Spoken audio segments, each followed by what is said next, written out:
Now let's move on two types of matrices. अब बेटा matrix को पढ़ने के बाद हमें अब जो नेक्स्ट टॉपिक जो पढ़ना है वो क्या है कि मैट्रिसेस के टाइप्स कौन कौन से हैं। अब मैट्रिसेस के बेटा बहुत सारे टाइप्स हैं, ठीक है ना। अब जो भी इन मैट्रिसेस के टाइप्स हैं ना, जिनको हमने पर्टिकुलर एक नेम दे रखे हैं और उस नाम को सुनते ही, उस नाम को देखते ही आपको पता चलने वाला है कि वो मैट्रिक्स किस टाइप का होने वाला है, ठीक है। तो ये जो नाम हमने मैट्रिसेस के टाइप्स को दे रखे हैं, ये नाम उसी अकॉर्डेंस में हमने इनको दे रखे हैं कि आपको सुनते ही पता लग जाएगा कि हम कौन से मैट्रिक्स की बात करें और इस मैट्रिक्स में क्या प्रॉपर्टीज होने वाली हैं। So let's get started two types of matrices.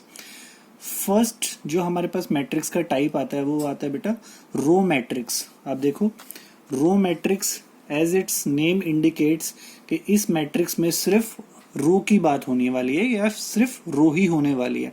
तो रो मैट्रिक्स क्या होती है बेटा? A matrix having only one row, ठीक है। ऐसी मैट्रिक्स जिसमें केवल एक ही रो होनी चाहिए, कॉलम कितने भी हो सकते हैं, ठीक है ना। तो ऐसी मैट्रिक्स को हम क्या कहते हैं बेटा? रो मैट्रिक्स कहते हैं। एग्जाम्पल, हमने एक मैट्रिक्स ए ले लिया, उसमें हमने एलिमेंट्स रखे 2 4 7। एक हमने हॉरिजॉन्टल अरेंजमेंट लिया है, उसमें हमने 3 एलिमेंट्स को रखा है। देखो सिर्फ यहाँ पे एक ही हॉरिजॉन्टल अरेंजमेंट लिया है क्योंकि हमारी डेफिनेशन में हमें क्या बोला गया था? ए मैट्रिक्स हैविंग ओनली वन रो, सिर्फ एक ही रो होनी चाहिए। तो एक ही रो हमने लिए, कॉलम हमने यहाँ पे 3 लिए हैं। आप 4 भी ले सकते हैं, 10 भी ले सकते हैं, 50 भी ले सकते हैं, जो आपकी मर्जी करे उतने आप कॉलम ले सकते हैं। तो कितने भी कॉलम आप रख सकते हैं, लेकिन रो एक ही होनी चाहिए रो मैट्रिक्स में। तो ये चीज क्लियर हुई। Now let's move on to second type, column matrix. अब देखो इसका भी नाम सजेस्ट कर रहा है कि मैट्रिक्स किस टाइप की होने वाली है। ऐसी मैट्रिक्स जिसमें सिर्फ एक कॉलम होगा। अ matrix having only one column is called column matrix, ठीक है बेटा। जैसे रो मैट्रिक्स में हमने देखा था सिर्फ एक रो होनी चाहिए, तो कॉलम मैट्रिक्स वो मैट्रिक्स होगी जिसमें सिर्फ एक कॉलम होना चाहिए, रो कितनी भी हो सकती हैं। तो फॉर एग्जाम्पल हमने एक मैट्रिक्स यहाँ पे कंस्ट्रक्ट की है। अब देखो इसमें हमने कॉलम, जो हमारा वर्टिकल अरेंजमेंट था वो हमने यहाँ पे सिर्फ एक ही अरेंजमेंट रखा है। हॉरिजॉन्टल यहाँ पे हमने 3 अरेंजमेंट्स रखे हैं। ये चीज सभी को क्लियर हो रही है? देखो वर्टिकल सिर्फ एक अरेंजमेंट है, हॉरिजॉन्टल में यहाँ हमने 3 रखे हैं। आप 4 भी ले सकते हैं, आप 10 भी ले सकते हैं, वो आपकी मर्जी के ऊपर है, ठीक है। तो ये मैट्रिक्स किस ऑर्डर की है बेटा? 3x1 ऑर्डर की एक कॉलम मैट्रिक्स है। कॉलम सिर्फ एक ही होना चाहिए। तो यहाँ तक ये चीज क्लियर हुई।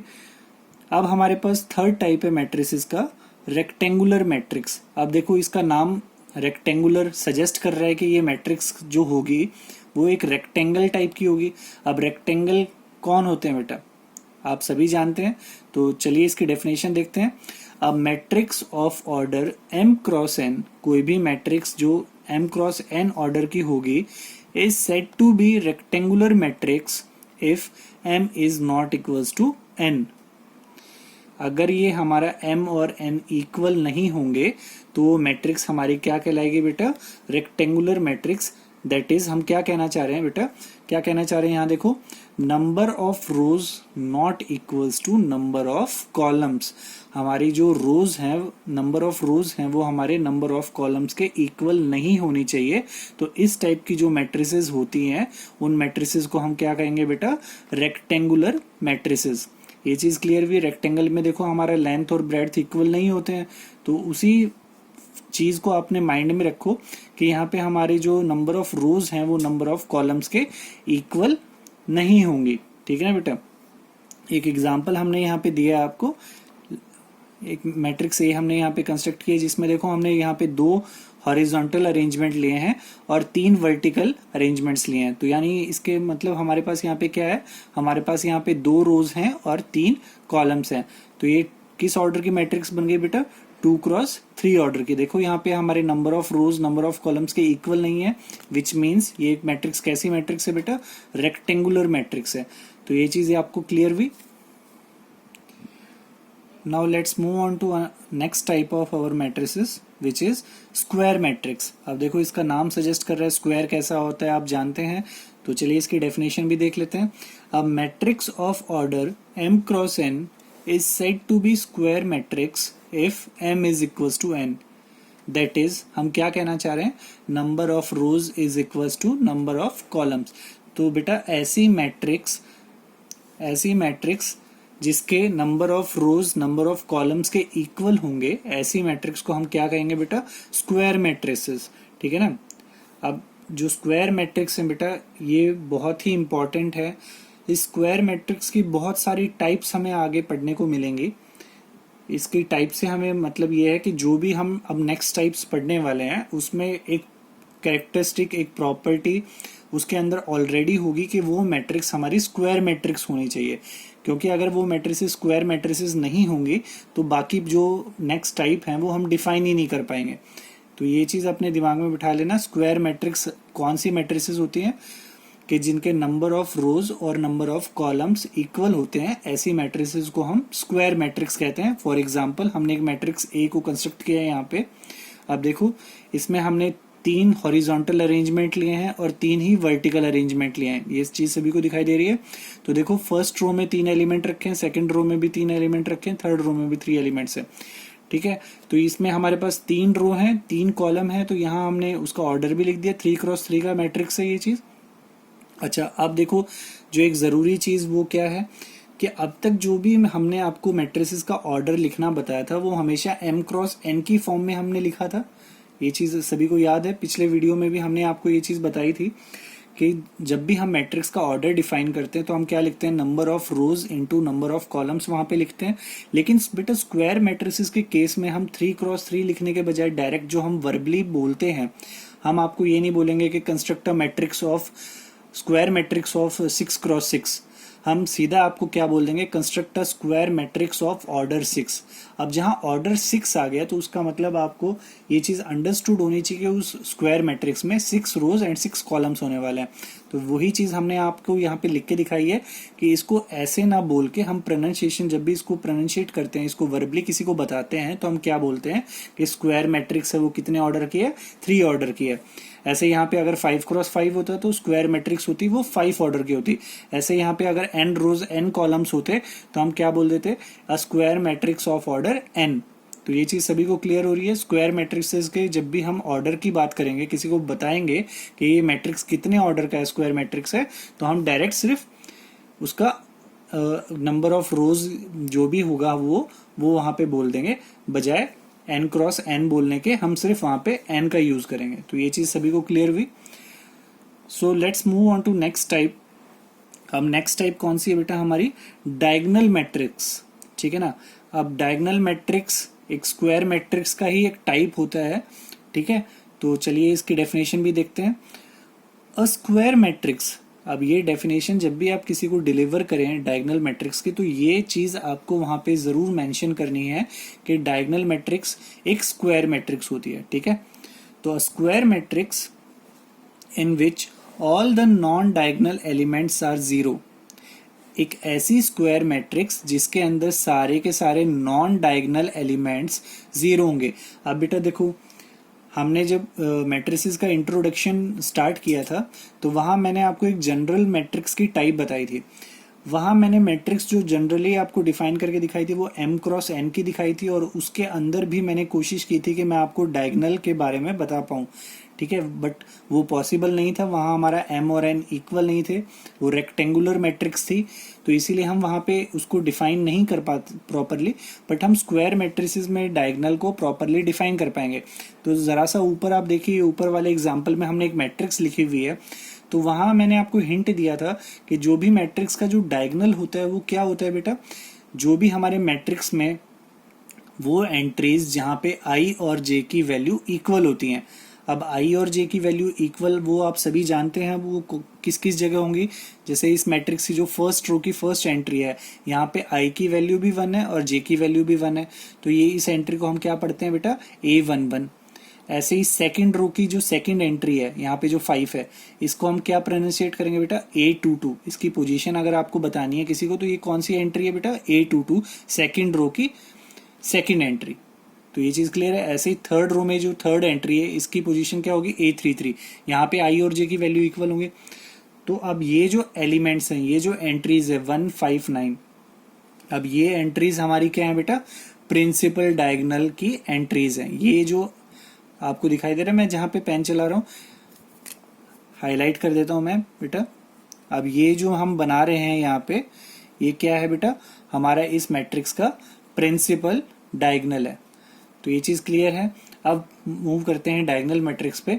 तो अब देखो, a square matrix in which all the non diagonal elements are zero. अब देखो, इस प्रिंसिपल डायगोनल को छोड़ के जो भी एंट्रीज हमारी बचेंगी किसी स्क्वायर मैट्रिक्स में, इन एंट्रीज को हम क्या बोलने वाले हैं बेटा, नॉन डायगोनल एंट्रीज। तो ये चीज क्लियर है कि नॉन डायगोनल कौन सी होने वाली है। अब देखो, नॉन डायगोनल एंट्रीज हमारी क्या होनी चाहिए, इसमें जीरो हो जानी चाहिए, तो वो मैट्रिक्स हमारी डायगोनल मैट्रिक्स कहलाएगी।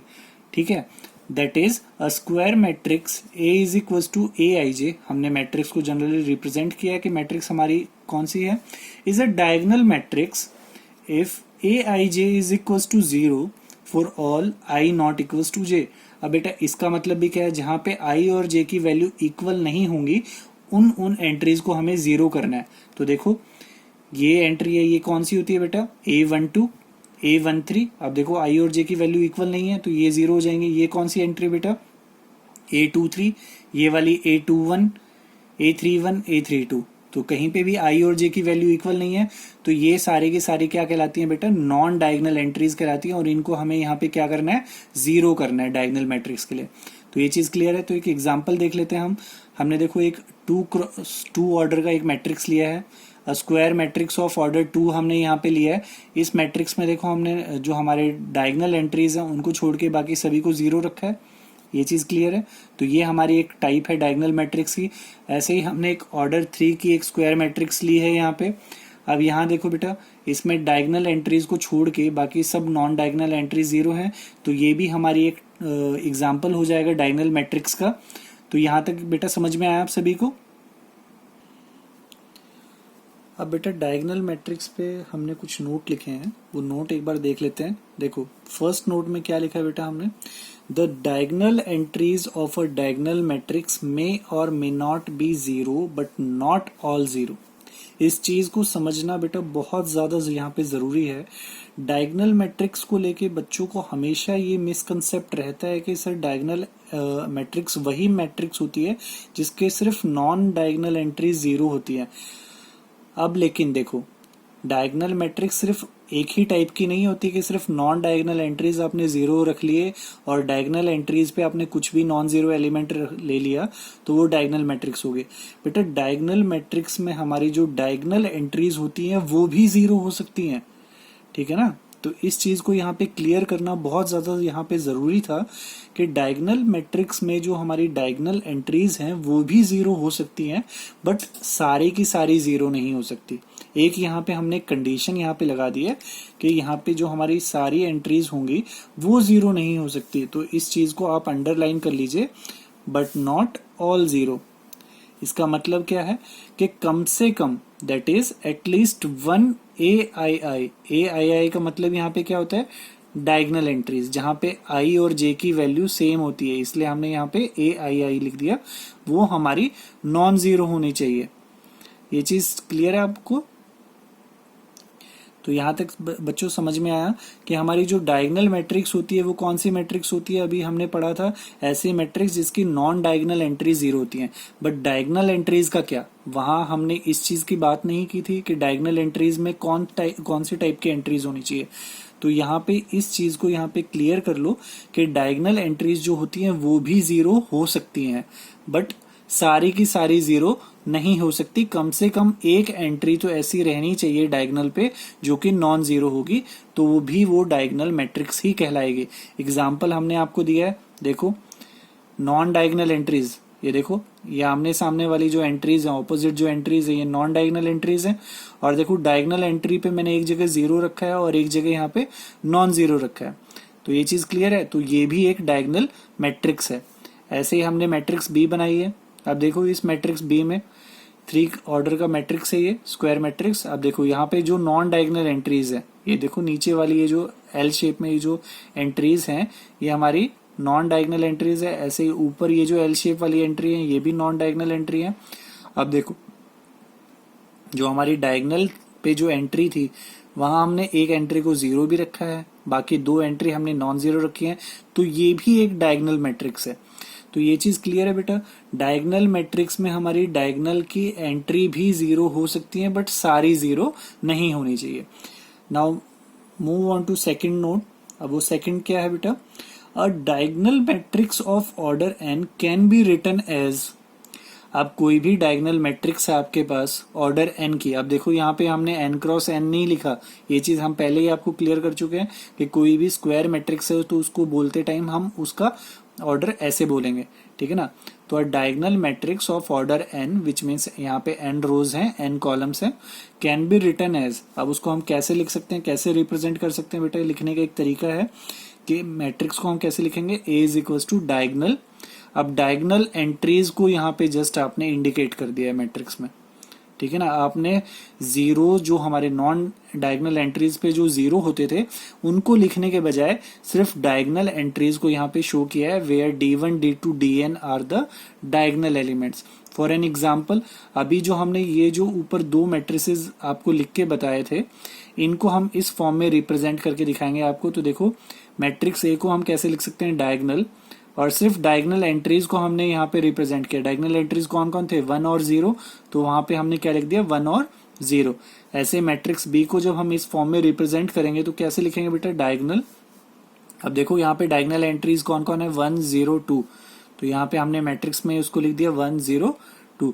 तो ये चीज क्लियर है, जो भी हमारी डायगोनल मैट्रिसेस होती हैं उनको हम इस फॉर्म में भी रिप्रेजेंट कर सकते हैं। तो ये चीज आपको सभी को क्लियर हुई। Now let's move on to next type. अब हमारे पास नेक्स्ट टाइप क्या है बेटा मैट्रिसेस का, स्केलर मैट्रिक्स। अब देखो स्केलर मैट्रिक्स क्या होगा, अ स्क्वायर मैट्रिक्स। अब ये भी एक स्क्वायर मैट्रिक्स का ही टाइप है, तो आपको पहले ये मेंशन करनी पड़ेगी जब भी आप किसी को डिलीवर कर रहे हैं स्केलर मैट्रिक्स, तो आपको पहले ये बताना पड़ेगा कि ये एक स्क्वायर मैट्रिक्स है। A square matrix is said to be scalar matrix if all its non diagonal elements are zero. ये चीज क्लियर है, इसके सारे के सारे नॉन डायगोनल एलिमेंट जीरो होने चाहिए and all diagonal elements are equal. अब देखो अगर आपको अभी हमने जो डायगोनल मैट्रिक्स पढ़ा था तो यहां तक फर्स्ट कंडीशन तक तो ये सिर्फ डायगोनल मैट्रिक्स के बारे में ही बात कर रहे हैं और कुछ नहीं, सिर्फ डायगोनल मैट्रिक्स ही तो है बेटा। यहां तक अगर हम इसको पढ़ते हैं, a square matrix whose non diagonal entries are zero, तो यही तो हमने डेफिनेशन दी थी अभी डायगोनल मैट्रिक्स की। तो स्केलर मैट्रिक्स भी एक डायगोनल मैट्रिक्स ही होती है। ये चीज क्लियर हुई ना, हर एक डायगोनल मैट्रिक्स एक स्केलर मैट्रिक्स होती है, ये चीज क्लियर है। And all diagonal elements are equal, ये चीज क्लियर है, सारे के सारे डायगोनल एलिमेंट्स आपके क्या होंगे बेटा, इक्वल हो जाएंगे यहाँ पे। That is a square matrix of this form is scalar matrix if देखो a i j is equals to 0। ये एंट्रीज आपकी जीरो कब होंगी बेटा, जब आपका i और j की वैल्यू इक्वल नहीं होंगी। तो इसका मतलब क्या होता है, हमारी नॉन डायगोनल एंट्रीज। तो आपकी सारे की सारी नॉन डायगोनल एंट्रीज क्या होनी चाहिए बेटा, जीरो हो जानी चाहिए। और जो डायगोनल एंट्रीज हैं when i is equals to j, जो भी आपके आई और जे की इक्वल वैल्यूज पे जो एंट्रीज आएंगी, यानी आपकी जो भी डायगोनल एंट्रीज आएंगे वो किसी कांस्टेंट k के इक्वल होनी चाहिए, where k is any constant, ठीक है ना। अब देखो एक एग्जांपल से इसको और अच्छे से क्लियर करते हैं। हमने एक मैट्रिक्स ए कंस्ट्रक्ट की, यहाँ पे ऑर्डर 2 की स्क्वायर मैट्रिक्स है। अब देखो इसकी नॉन डायगोनल एंट्रीज को हमने यहाँ पे जीरो लिया है, लेकिन देखो डायगोनल एंट्रीज पे बेटा हमने क्या किया है, हमने यहाँ पे एक ही कांस्टेंट को रखा है। देखो 3 और 3 रखा है यहाँ पे खाली। ऐसे मैट्रिक्स बी को देखो, एक ऑर्डर 3 का स्क्वायर मैट्रिक्स है, नॉन डायगोनल एंट्रीज सारी की सारी जीरो है, लेकिन डायगोनल पे हमने क्या रखा है बेटा, 7 रखा है, एक कांस्टेंट रखा है और तीनों पे ही 7 रखा है। तो ये चीज क्लियर है, स्केलर मैट्रिक्स और डायगोनल मैट्रिक्स का आपको डिफरेंस पता लगा। डायगोनल मैट्रिक्स में क्या होता है बेटा, नॉन डायगोनल एंट्री जीरो होती है, लेकिन डायगोनल पे कोई भी एंट्री हो सकती है। ये चीज क्लियर है, डायगोनल पे जीरो भी हो सकता है, कोई भी रियल नंबर हो सकता है, कोई भी कॉम्प्लेक्स नंबर हो सकता है।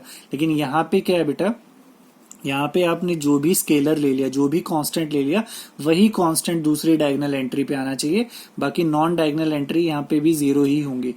तो ये चीज क्लियर हुई, स्केलर मैट्रिक्स और डायगोनल मैट्रिक्स का डिफरेंस आप लोगों को पता लगा, ठीक है बेटा।